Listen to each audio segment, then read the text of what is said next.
All right, so we're working with Danny Babcock, getting him ready for February and his return back to the cage. So we're working some agility work here on the ladders, making sure that his conditioning stays on point, but more so just power and agility more than anything, change of direction type stuff.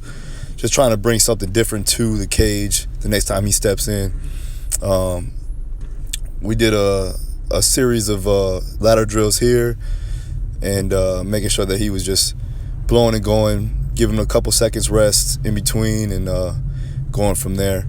Right here, I'm just doing something that I've done before, helps with my footwork and my just when I want to learn pretty much how my body moves, my proprioception, going back and forth, stepping in like I'm going to step in for a jab or a hook cross, something like that. And then I made him switch sides, and this is his shooting side or his shooting foot.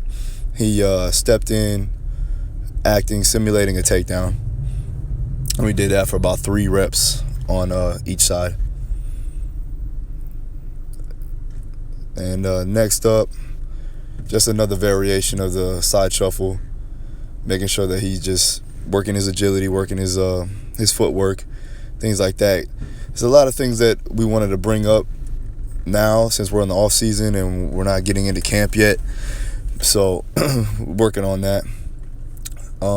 This variation of a med ball throw, really want to work his transverse abdominals, working some rotational stuff, making sure that he stays strong even when tired, but also building more power and performance, working that, like I said, that transverse plane, and making sure we build on the punching power that he already really has, but maintaining the strength throughout time so that he can stay strong for, 5-round fight if needed.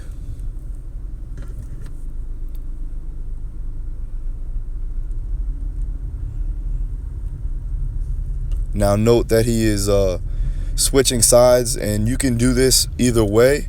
I just wanted him to be mindful of both sides. And the last thing we did was a small circuit, 30 seconds of rope pulls, just pulling, make sure he's rotating, working the grip strength, working his back. Did this for 30 seconds, and then went on to the tire flip jump throughs. Now this right there, it basically it's taxing on the back, but if he does it with good form and making sure that he stays low, it starts to work really well as far as maintaining stability in his core and just overall strength and power. It also simulates a takedown to maybe like a blast double or something along the lines of that. I want to make sure that he stays strong and powerful throughout the whole entire fight. So we make little detailed decisions on what we want to do in the circuit, and making sure that he sustains a good level of energy throughout the entire circuit.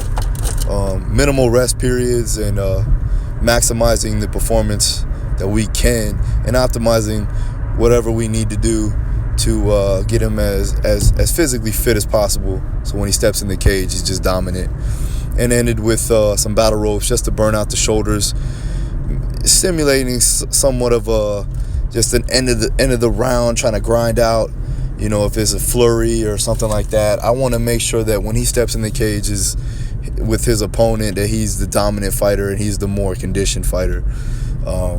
Did this for about 3 rounds, 30 seconds each, and that was it.